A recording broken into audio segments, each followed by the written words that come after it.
Hi, welcome to Turn-Based Besties, a podcast where two grown adults with no free time talk about their favorite RPGs. I'm DJ. And I'm Sam. And we're two besties that love to game. Yeah, I don't know why I was so weird in the intro today, but I It's guess I'm okay. just feeling that holiday spirit. And it's a weirder game, so we're talking about today. So we have to match that energy. I guess. I don't We know. can't really we always break there's no fourth wall, but if there was, we're always talking to the audience. Like literally that's what this is. So we can't really mimic the game and breaking the fourth wall. We're doing the best that we can. I don't know. But I, we're I doing the just best that we can. There you I go. I had a very like early YouTube voice just then where it's like, "Hello, and I'm going to go up and down, down like this." Ha ha Yeah, and ha. it's good that you mentioned that because we are now on YouTube. Whoa, that's I know. true. We are We're on on YouTube. YouTube Music and we have our reels. We're putting them up on YouTube Shorts, and sometimes people are writing mean comments on them. Yeah, if you're that person who wrote a mean comment, I hope when you go to sleep tonight that you have one long toenail and it scratches the blanket. Ooh, got them. Well, Yeah. you know what I thought about though? If I'm trying to believe to be the kindest way that I could read what they did, any comment you write is engagement, correct? And that helps you. And so then what they wrote was delete this ish. So what they're telling you is, hey, I commented. Now just delete this, and then you had a comment, and I'm helping you. I mean, and did you delete the comment? I ended up deleting it, but Perfect. Good. Great. Good. I did what they asked, You did. and now they helped us, we helped them. So I think it's maybe a very kind person out there, actually. Cool. Well, I love your positivity during the holiday spirit. Not a bah humbug like me. I'm not a bah humbug though. But speaking of the holiday spirit, tomorrow is well. When I post this, it'll actually be Christmas Eve. But we're filming it the day before Christmas Eve. So what are y'all doing? Is there anything big that you're doing for Christmas Eve or anything else in your life? You okay? We're having family over. We're kind of juggling both families as we normally do. We see my family and her family both on Christmas Day. We've actually done that a lot in our lives with the kids, which is kind of hard to do, but it works out okay. So yeah, that'll be what we do. How about you? Anything special that you're doing? But Taylor and I are both working, by the way, too. So we're kind of working and Oh, trying to get off work when we can, and then get back to do those things. So yeah. yeah. No, we're going over to our friends Grace and Josiah. Grace runs the really popular podcast Dragon Babies. Oh What? yeah. What? Yeah. We're going over to their place on Christmas morning for the second year in a row for a big waffle and bacon breakfast. And like when they make food, they make food. Like Okay. they've ordered like I think like 6 pounds of just like bacon, and it's just like six of us there. You each eat a pound of bacon. In theory, we can, and we might. Oh my God, that's great. Yeah. Also, if you hear a lot of rattling in the background, were you hearing that at all recently in this Oh podcast? no, but I figured it's Okay. just maracas. It is close. It is Chip, my big yellow cat, who is being playful right now and deciding to um, knock some toys around the ground, around the hardwood floor, which is just great for recording. So if anybody Oh, hears that out there, it is Chip. your And big yellow taxi. and he's actually being very active right now, which is not normal. Normally, he just lays around all day long.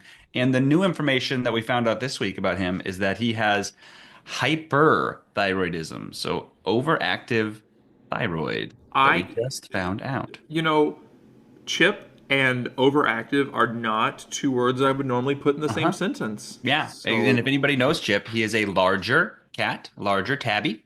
That is me being kind. And the vet gave us a call to tell us this. And the vet's like, yeah, so what's his weight like recently? We're like, it's there. And and then the vet's like, is he more active and recently is he doing trying to talk about hyperactivity, I guess. I'm like, no, no, he just lays around. Yeah. And then anyway, they're still going to treat him, but it was questionable symptoms of the hyperthyroidism. Oh, poor buddy. Poor little guy. He'll be all right. But I was thinking of my other we've got a lot of bangers, a lot of funny things from the kiddos recently though. Yeah. So Jay, little Jay, the 3-year-old boy, he has been coming out of the potty, out of the bathroom, just like completely naked. He'll Hmm. go to the bathroom and he'll at least have his shirt off when he comes out, and sometimes just completely naked. We're, I we're mean, like, we're like, Jay, what happened to your clothes? And then he'll be like, oh, they were trying to fall into the toilet, so I had to take them off. They kept trying to fall into the toilet, Daddy, is what Jay kept saying. So that's something. I don't quite think I've read that in any parenting book. What you do if your child thinks that the toilet is going to take his clothes when he's going potty. it's a weird way to want to take off your clothes, but I think that's actually kind of more common than you think, right? I mean, I know you have more kids than I do, but because I have zero, but I hear that totally disrobing as a small child when you use the potty is kind of something that just happens. I mean, I remember working at a daycare 1,000 years ago, and that would happen. Sorry, my mic just went off for a second. That I that could would tell. happen to, yeah, I bet you could. That would happen to a ton of like the 3 and 4 year olds. They would go use the potty by themselves, and they would come out with not as many clothes on as they went into. Yeah. I think yes. I think it's easy because it's hard for them to get undressed like they need to, I guess, and they're learning and all these things. It's just the excuse. He acts like it's totally normal. All the clothes were trying to fall into the potty. So I was helping them by getting them completely off of myself and away Oh, from that potty. what a good So boy. what a good boy. So then the other thing she and I go to the movies together. That's kind of our thing. So we went and saw Moana 2 this week. And Hmm. there's some scary parts. To anybody out there that's seen Moana 2, there's some it's a little bit scary for a 5-year-old that is scared of everything. Oh, So it was in the middle of one of the fight kind of scenes, so it's kind of scary because they're fighting. And then it goes kind of dead silent after a big ramp up fight scene. And so quiet theater after a fight scene, and my daughter just kind of full voice says, I do not like Moana 2. oh. She was okay. She's okay. I'm sorry she got scared of Moana or whatever the scary things that happened in She's there. okay. We had two different kinds of candy and popcorn for her. Was being spoiled. She had everything she wanted. She's She was probably okay. She was scared of Dwayne the Rock Johnson. fine. She said, "Where did his character's neck go?" These are the questions we're all These are asking. okay. And then I had one new one. Sorry, I have to interject. One new one that just happened Oh today, yeah, yeah, yeah. and it is very funny. So we were at the store getting some last minute pickups for Christmas presents and stuff, and I brought the kids there because they Crimbus. Christmas every year they pick out some fishing lures for my dad is one thing because he knows every lure type. He knows every weird like color name. Like they all have these funny colors, and he knows everyone just by looking at it. And then he'll pull it out, and no matter if they got him the weirdest bright pink one that he'll never use, he's like, oh, purple nurple, this is a good one. I love this one, and it's so cute because. And so anyway, so we were picking out toy presents for the grandmas and the grandpas and whatever, and they grabbed these bath bombs. They saw them sitting there and they're colorful, and so they grabbed them. Sure, and we're like, great. My mom loves to take baths, so great. You'll get that for Momo. You'll get that for my mom. We get to the counter to buy these bath bombs and everything else. We notice that one of the bath bombs that the kids are now getting for Momo is called the F bomb. The name of the bath bomb is the F bomb. Nice. So pretty funny. But yeah, so that was the last little thing that just happened. So all right, Amazing. let me back off of all the funny kid stories. What is going on? I think you've had some excitement in your life. I've had a little bit. Well, I just right before we hopped on, I finished my last voice lesson of the year. Whoop. Woo woo! So it's nice. Now I'm on break until January 3rd, which is kind of nice. And I have some really Nice. big plans to start learning music eventually after Christmas. I have some, I always think like, oh, I don't have enough gigs lined up in the spring. I guess it'll be my last time I'm ever gonna sing. And I know that sounds crazy, but I think every singer kind of goes through that. They're like, well, I only have like 5 things lined up right now. And of course, now I'm like, I have 2 recitals I'm guesting on. They're not my recitals, but I'm singing on them. And one's March 8th. And then just like last week, someone's like, hey, I need to do this work. Can you do this on March 13th? And I was like, yeah, 2 recitals within a week of each other? Absolutely. Yeah, of course I'm going to say yeah. Just like I'm doing 2 operas within 3 weeks of each other, also. Oh, Yeah, okay. yeah, neat, great. But my biggest news that is not music is I just got my first tattoo. What? Yeah, and it's the turn-based besties look. It's not. Not It's yet. my face on your face. We went over this. It is. It's your face on my face. So I now sent you the it's mock-up. That's you what you got. you did it. Maybe we should post that because it was nightmare inducing. So maybe we'll do that. No, I have a cat. The face of my husband's first cat we ever got, Dr. Kitty Fantastico, and there's this really cute photo of him wearing a blue bandana. And the tattoo artist here, Nikki Power, what shout out for her. She did an awesome job of recreating this portrait of Dr. Kitty in all black and white on my upper thigh. Do you want to see In real-ish life in right now. realish life? I've already Yeah. seen the picture, but yes. Here. This is not awkward at all as you stand up on the chair. This is I it. in realish life, oh my gosh, it looks but it does look great. They did a fantastic job. It captures the duck essence. Duck essence. Yeah. Also, you can see that I am. The tattoo is fine, but sorry, you probably can't hear me very well right now either. The No, you're tattoo fine. is. You're fine. But you should do the whole thing stand squatting on your chair. Oh yeah, so for people who aren't watching this on video because we only do audio, so nobody. I just stood up on the chair and showed my thigh, my my slutty little thigh, for for Sam, and I did have to hike up my short shorts a little bit higher just so you could see the tattoo. We just got a higher rating towards adult rating on our Yeah, pod here. yeah. I have to put M now for mature rating on this episode. Yikes. Big old yikes. But yeah, I got a tattoo and it has been a seamless healing process. Got it last Monday. Today's Monday. So it's been pretty great, man. Oh, there's like a healing Okay, I don't have a tattoo. What's Oh, the yeah. healing process? Like, how long does it take to quote heal? Mine's been super simple. But it's just sore for like a few days or a week, and you have to do some skincare. It itched. It itches a little bit now, but and it's starting to just have the tiniest bit of peeling. But for the past 7 days, I've redressed it every day with Tegaderm. I might be saying that incorrectly, but like I think second that's right. skin, That's right. basically. So I would put Aquaphor on it, and then I would put the Tegaderm on it for 24 hours, Huh. and it helped heal it like remarkably fast. There has been hardly any peeling that just started literally yesterday, and no swelling, no itching except for like every once in a while. Really, the Tegaderm, the adhesive part on my non-tattoo part of my skin, you probably saw my thigh, is Yeah, yeah. red around my thigh, around my tattoo, but not actually on my tattoo. Huh. Yeah, Interesting. but So it the was Tegaderm adhesive is more uh, irritating to your skin than the. yeah, That makes sense also because you're putting Aquaphor on it, which is like so, doesn't really cause any sort of irritation for almost anybody. yeah.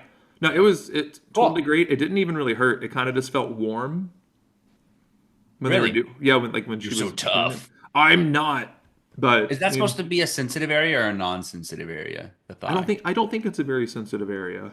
I bet it's not as much as like here or something. I feel like I am pointing to my tricep area. Oh my god, that'd be so hot if you got a tattoo there. I mean I'm that in not like getting any tattoo. I mean that in like a platonic sense mostly. Sure, But yeah. exactly. Yeah, But yeah. so hot right now. But yeah, Speaking of what's so hot right now around the Christmas season, though, should we talk about the so hot right now game that we played? Yeah, I it's so guess hot right it's really now. not a new game, but It's it's not, which Christmas, so it is. It's Crimbus. So yeah, Sam and I very quickly reviewed what we played over the weekend. The quick little adventure called Cthulhu Saves Christmas. Samuel, do you want to give us a little overview of what the game is about? absolutely. So yeah, this is a short, turn-based, retro style, pixelated RPG, a CRPG or classic RPG, maybe you might even call it. So it is the later released prequel to Cthulhu Saves the World.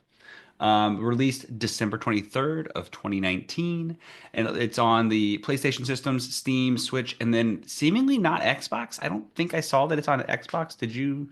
Am I right in saying that's what I didn't find it on Xbox, so I I don't think you don't can play it on Xbox. think so. Also, wait, is it really like we're doing this episode, filming it on the 5 year anniversary of its release? We are.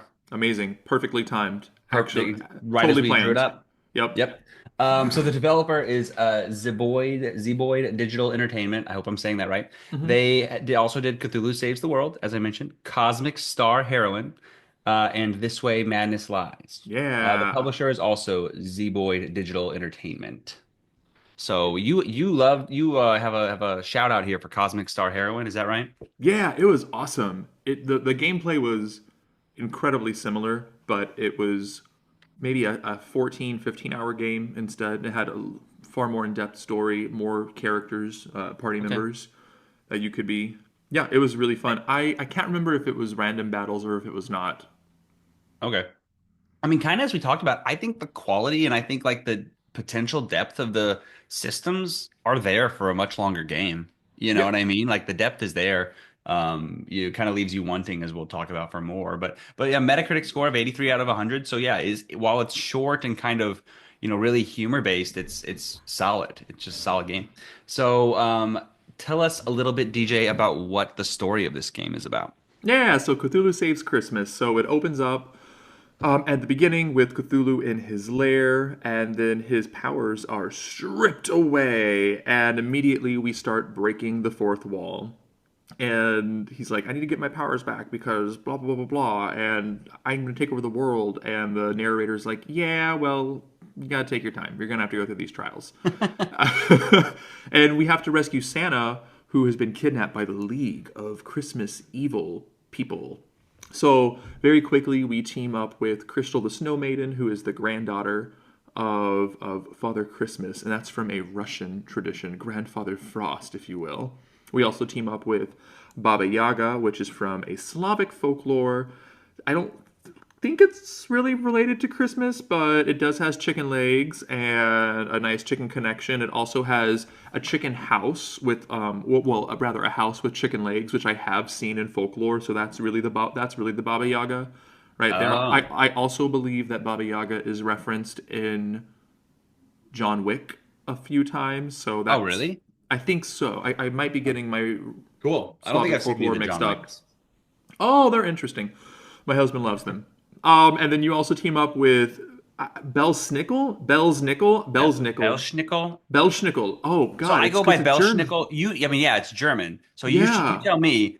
I'm literally going based off of how Dwight Schrute says it in The Office. There's a Christmas Oh, episode where he dresses up as Belschnickel because in his Pennsylvania Dutch tradition, they taught they have the caricature of Belschnickel, who I guess it's also from German folklore too. But yeah, because he like wears the wow. furs and he hits people with the switch. So that's in the whole episode. And so I'm saying Belschnickel because that's what Dwight says. No, it's Belschnickel. You're totally right. That's exactly what it is. This Belschnickel guy, he kind of just looks like a young, odder version of Santa in a way. Wears fur, hits bad kids, or in this case, monsters. And anyway, these are your four folks with Cthulhu. So your three folks with Cthulhu as you try to save Santa and save Christmas and restore your powers so you can destroy the world. Or Yeah, maybe that's the you funny won't. part. Is it's like you're saving Christmas and you're saving everything, but then you're Cthulhu, so you want to get your powers back so you can destroy everything, which is that's the humor of the whole thing. It's humorous, but also Cthulhu's kind of charming. Oh yeah, gotta love Cthulhu.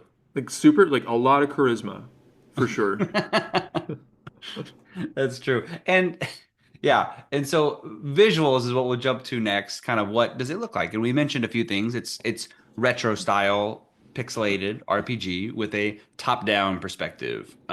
So you have that top-down perspective of the overworld, and then also top-down battles when you are in the turn-based battles. So I'd say it's a pretty muted color palette, but there are some splashes of color here and there. And then, for such a short game and such a bite-sized game, I mean, I think the sprites are great. I think it looks nice. I I do think it too. runs well. I mean, sure, it doesn't look as great as some of the newer, 2D HD that we gush about on here, but I mean, it looks good. And you never are left wanting for more with the visuals, I don't feel. It scratches that itch of you're playing an older, pixelated classic RPG, and I love that.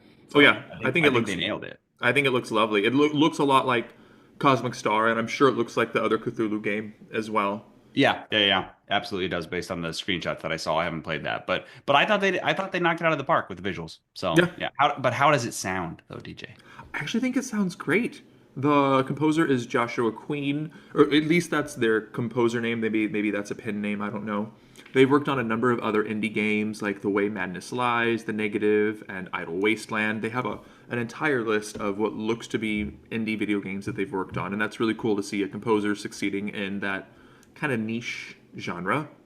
Yeah. So the overworld music, I think, is pretty atmospheric. It elicits like this like dark, cold, wintry days when you're walking through the dungeons or really the areas. I think there are some cool little elements of using the bells for like the tolling of the bell, which for me also just makes me think evil and Cthulhu.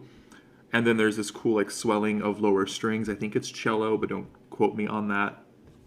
I think it's really awesome. Then that we get to the battle music and it switches to a little bit more modern with this like electric guitar and much faster tempo. And then we finally have plenty of what I call quotations, so Christmas quotes, and that they use Carol of the Bells quite a lot. So they'll use maybe 4 or 8 or 12 seconds of Carol of the Bells, and then they'll layer over it a lot of original music, and then they'll keep quoting parts of Carol of the Bells. There are actually two Hmm. tracks that I'll pull up in a little bit and tell you the titles of them because I went to them and they were really funny tracks. There are a total of 14 different tracks for Cthulhu Saves Christmas.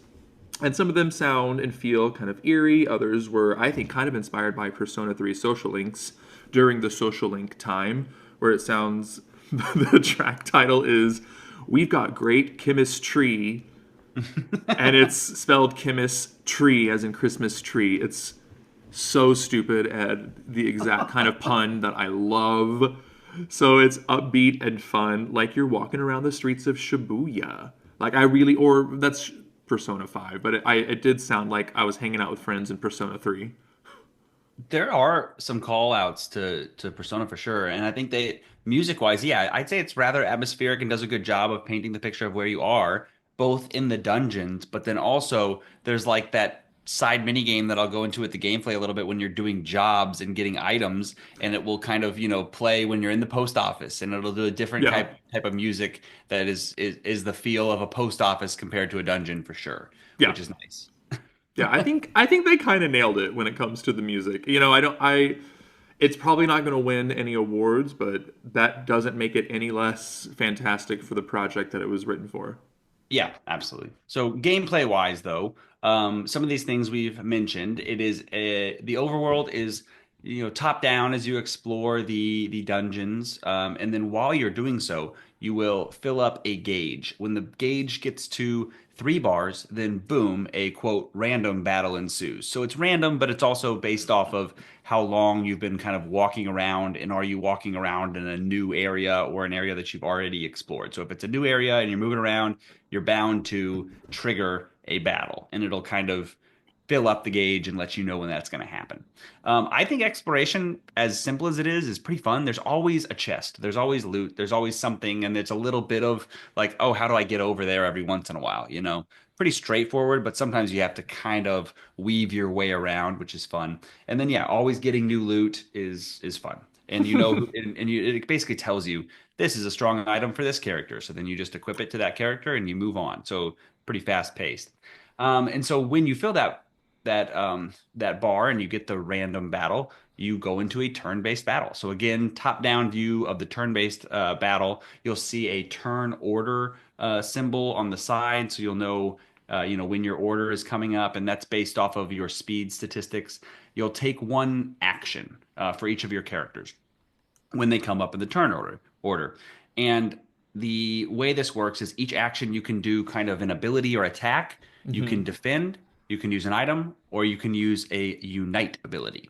So the attacks or abilities, they can do both magical or physical damage. They can do single damage to one enemy, or they can multi-attack on everybody. They can also heal. They can apply statuses, or they can do a combination of kind of all those things. So you Hmm. might do damage and apply a status. You might do damage to all of them. You might do a status to all of them. You might heal, yourself for a certain amount. So there's a lot of variety to that.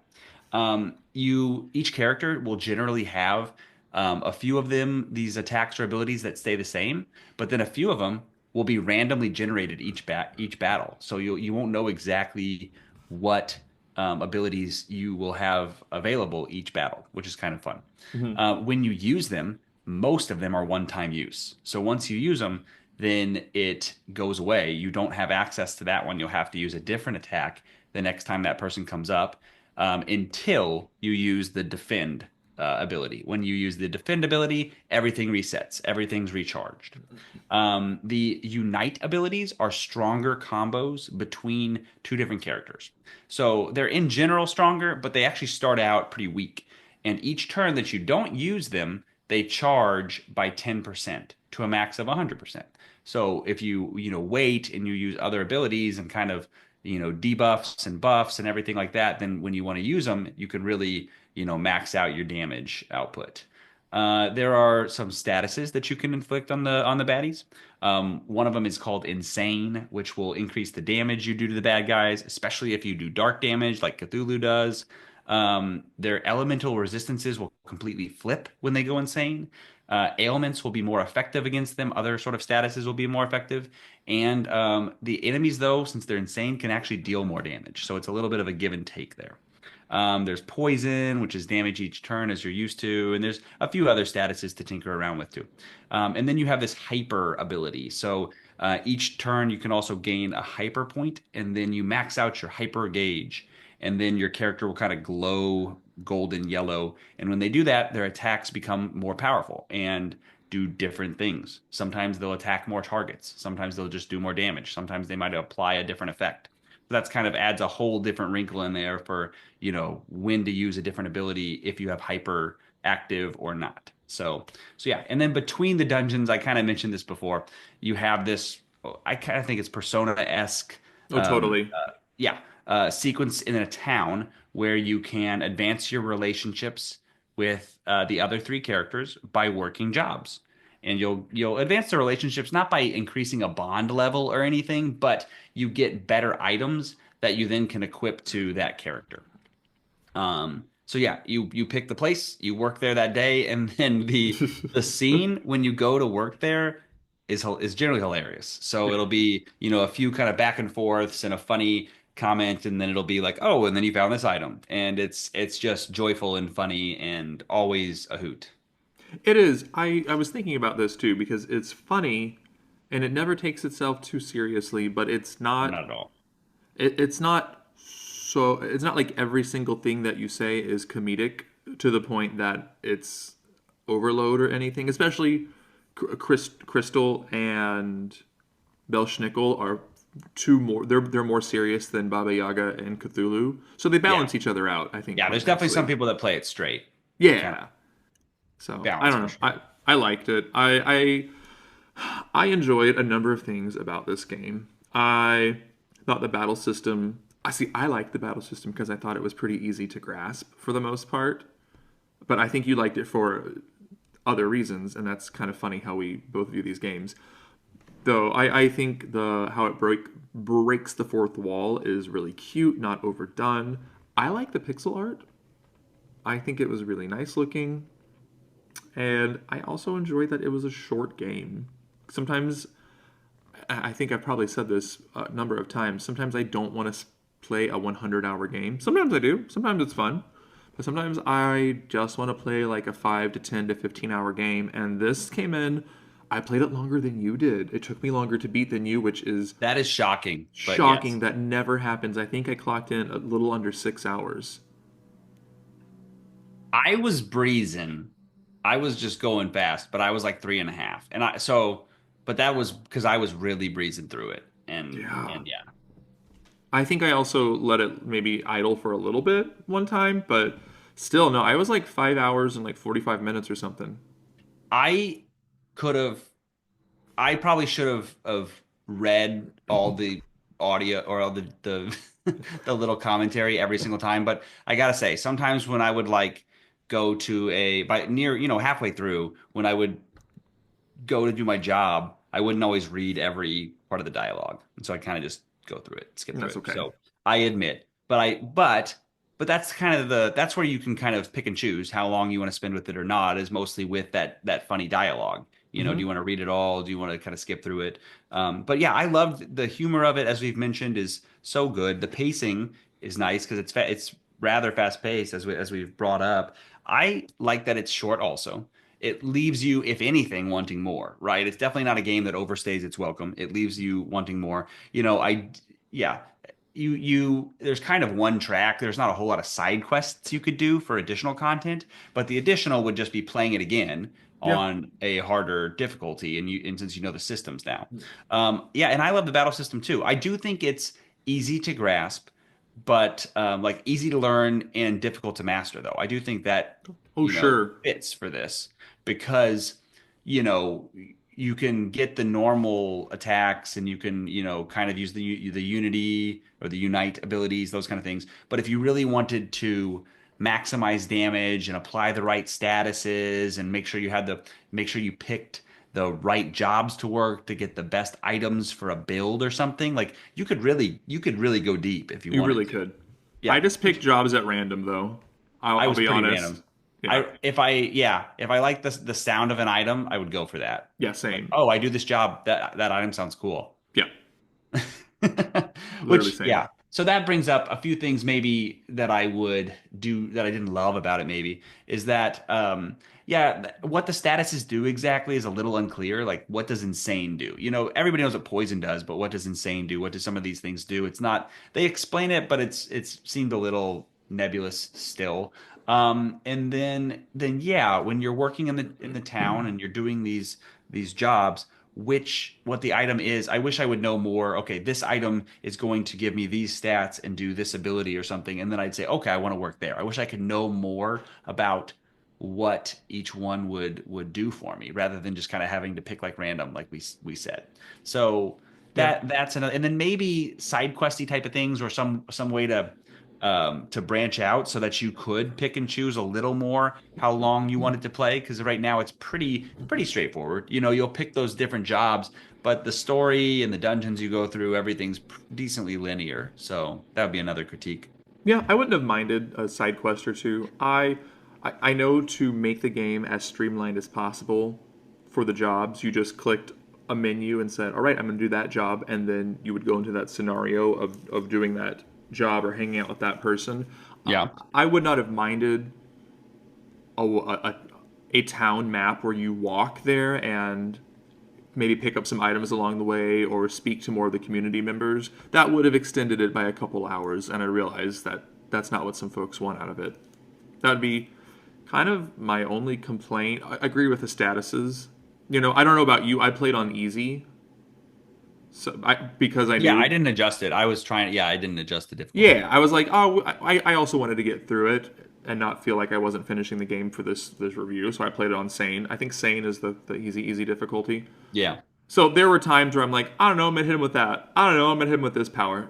Sure, I don't know, I'll hit him with this power. And I wasn't totally always paying attention. I think had I played it on a higher difficulty, it would have forced me to be more strategic. So that's on me, really, not the game. However, at the same time, I found myself using more of the abilities because I wasn't worried about doing it quote wrong, Oh, or lose. Like, I was like, oh, that's this sounds true. cool. I want to use this one. Let's see what it does. So I felt Totally. like I could experiment more because there was less risk because it Right. was easier setting. I like not being penalized for trying things out. Yeah, exactly. But so yeah, if I did it again though, I would try some of those harder difficulties. I think I understand the systems well enough now that I would try to really ramp it up. I'd get to know the battle system more, exactly how I wanted to use the statuses, what exactly the chicken effect does, what exactly What does it do? what does it do exactly? I was like, I want more chicken percentage, yes, but what am I getting out of this? And know exactly what the hyper effect is for some of the abilities and when I might want to use them. Read all of the dialogue for all of the jobs and all of the scenes and just really kind of soak it in because I do think they're thoughtful in all that dialogue and they put a lot of thought into it and it's really very funny. So I would kind of just soak it all in. And yeah, I would do different jobs. So as we mentioned, we just kind of randomly picked some. I Try know. some different ones. I So would I would play the different abilities. I would definitely do it on a higher difficulty. For the most part, I found the abilities that I knew I wanted to use, and I would always go for those first, and yeah. then I would hope that the random ones that were generated would be one that I liked, and if I didn't like it, I'd be like, well, I'm just going to use my defend and generate new ones instead. Smart. I didn't do that enough, I don't think. Yeah. Re-roll the abilities. Yeah, which was a unique way. Like I thought that was going to be really terrible, and it made the gameplay kind of fun. Yeah, because maybe you're in a bad way in a battle, which didn't happen often, but you could No, always re-roll and maybe you get an awesome ability that is just what you needed. you totally Just what could. you needed. Just what I needed, and also what I need is a really kind of shoehorned medical moment. You don't think this is perfectly aligned to Okay, so I wanted to do a medical moment. And this is Christmas. Okay, Hmm. it's Cthulhu Saves Christmas, and it's Cthulhu, so it's Lovecraftian and kind of hallucinogenic and creepy and all those things. So Hmm. I was going to talk a little bit about nutmeg, an uncommonly known hallucinogen. Huh. So we will add the disclaimer here with asterisk, everybody pay attention, disclaimer, turn-based besties, solely for fun and educational purposes. Anything discussed on the show is not meant to diagnose or treat medical conditions. This information is not a substitute for professional medical advice. You should always ask your medical provider about potential health concerns. We are a video game podcast. We are not a medical podcast. Do not ingest nutmeg in an unsafe amount. Okay, so nutmeg is something we use on eggnog commonly, so that's where the Christmas tie-in. Everybody knows nutmeg. So, but yeah, it is. It actually does have hallucinogenic effects. So there's a couple different compounds within nutmeg, myristicin and elemicin. I think I'm saying those right. I could not be saying those right, but they have some anticholinergic type effects and including hallucinations. So, and it's actually not a crazy amount. I mean, it kind of is. You'd really have to be trying, but it's like 2 tablespoons or 5 grams or 1 to 3 whole nutmegs for some of these significant effects. Again, do not do this. Unsafe. Nobody is recommending you do this. It is just an interesting tidbit. And I think I noticed this in was it undergrad or no med school, either med school. No, I think it was med school. And I was getting some nutmeg for like eggnog or something. And it Hmm. was, we were in college towns, and you look through the spice rack, and all the spices are fine, everything's there, and the nutmeg is completely gone. And I remember looking into this back then. I was like, why in the world is all the nutmeg gone? And then I looked it up, and it's because some, college kids and stupid people were using it for hallucinogenic effects. And so that was probably why it was sold out. Maybe it was just, you know, I guess if I What? was buying it for eggnog, maybe it was just sold out because it was the Christmas season. But the more nefarious reason is we were in a college town and some kids were using it for questionable reasons. People ran out of their mushrooms, and they're like, "Guess I gotta go get some nutmeg instead." Yeah, but this is a horrible idea. Again, don't do this. Yeah, Bad don't do idea. it. So, I mean, it can cause nausea, vomiting, psychosis, hallucinations, death. There is death on there. Do not do this. Bad, bad, bad.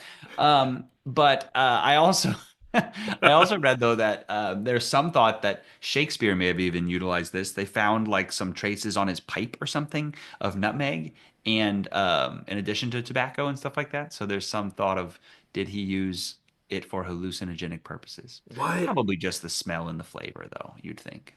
If it's on your Maybe pipe. I don't I don't know. I don't know. That's not my world, so I have no idea. But know. Anyway, so that's it. That's all I was going to say, but I thought it was kind of interesting. that's weird. I love that you shared that with us. Sam, what the heck are you playing right now, man? So still finishing Metaphor. I want to completely finish it. Started Beyond Galaxyland, Oh, based yes. on your recommendation, and I am excited. I'm not very far at all, but I am excited that I think it will be right up my alley too. I think the ties to Hitchhiker's Guide and the sci-fi nature and all those things are in the kind of humor. I think it's going to be a hit for me, but I'm very, very early. Hmm. And then I am also finishing up SteamWorld Heist 2. Really digging that. I love the SteamWorld games, so they've always really um, been Scratch that enjoyable games itch. for me. Scratch that itch. Been enjoyable games. Been fun ones for me. So I always do. I always play all the SteamWorld games. So anyway, what are you playing? Awesome. Finishing up Metaphor. I think I'll finish it maybe by the end of the year, or if not by the end of January. Yeah, In the nice. next month I'll finish it. I finished Beyond Galaxyland, and it would have absolutely been in my top five of games I played in 2024 had I played it before the episode, and it would have been in a controversial spot. You told me that like a couple days after we recorded the top games, you messaged and were like, oh my gosh, what have I done?" No, Yeah. you didn't say that, but basically you said that. Yeah, I won't say what spot it would have been in, but it would have been, to like the 100 people who listened to us, some of them would have been like, "Whoa, bold move." Let's see how this is going to play out. So I But know. Yeah, and I told you this too. It's so exciting. On my Steam Deck, I found out how to emulate PlayStation 2 games now. Woo! whoop. So because I am so inspired by Beyond Galaxyland, I might finally try out Rogue Galaxy. Maybe. Oh, that seems very much up your alley, Sam. What's the connection and why is it just It's looks it's, it's similar? another space opera RPG. It's Yeah, why haven't I been playing those? well, Rogue Galaxy was kind of a hidden gem. It's almost, I think it's like 18 years old, Yeah. but it looks fantastic still. It's Okay. it's action RPG, so not turn based, and it's a bunch of different alien races, and like you're a human, and I'm only 1 hour into checking it out and playing it, but it's pretty fun so far. Okay. Well, yeah, Yeah, I let don't me know. know. I might jump into that coming up. Yeah. Everybody, you can follow us on Instagram at Turn-Based Besties, and guess what? We have 100 followers. How fitting! What a Christmas miracle It is a for Christmas for miracle. our last episode of season one of Turn-Based Besties. We have 100 followers on Instagram. Now we're gonna go for 1,000 for next year. Yeah, sure. Might as well. Maybe it'll happen. Yeah, sure. You know what? Let's go for like 250 though. I think that's really realistic. That's probably more realistic. I think so. So you can also listen to us Spotify, Apple Music, iHeartRadio, Pocket Cast, Overcast, now on YouTube Music, and very likely lots of places that we don't know. Go to our socials and let us know if you love Cthulhu Saves Christmas. You can email us comments and questions at turnbasedbesties@gmail.com. We will be back next episode to cover, I don't know, something in 2025. We still need to figure it out. We're going to have a meeting about it, but you get ready because we're going to come out with probably 2 episodes in January. So you're welcome for that belated Christmas gift. Super big thanks to everyone who's followed us on social media. Like I said, we have 100 people now.